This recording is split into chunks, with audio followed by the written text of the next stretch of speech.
სოფლის მეურნეობის სამინისტრო და საქართველოს გაერთიანებული სამელორიციო სისტემების კომპანია სარტყავი არხების სარეაბილიტაციო სამუშაოებს აქტიურად განაგრძობენ. საგარეჯოში მანავით-ოფლიაურის მაგისტრალური არხის სარეაბილიტაციო სამუშაოების მიმდინარეობა მინისტრმა ოთარ დანელიამ და გაერთიანებული სამელორიციო სისტემების კომპანიის დირექტორმა ლევან დვალმა დაათვალიერეს.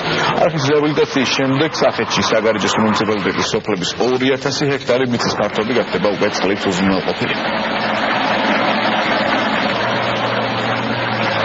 თბილისის გაწმენდის სამუშაოები იწმინდება დაახლოებით 3 კილომეტრამდე სიგრძის არხი, მაგისტრალური არხი, რომელიც ხელს შეუწყობს დამატებით 2000 ჰექტარამდე ტერიტორიის წყალუზრუნველყოფას მხოლოდ ამ რეგიონში. შესაბამისად, მე კიდევ ერთხელ გავმეორდები და მინდა ასევე მოგახსენოთ, რომ ჩვენ არამხოლოდ საგარეჯოს რაიონში, ზოგადად კახეთში ყველგან სადაც შესაძლებელი იქნება მოვიყვანოთ წყალს.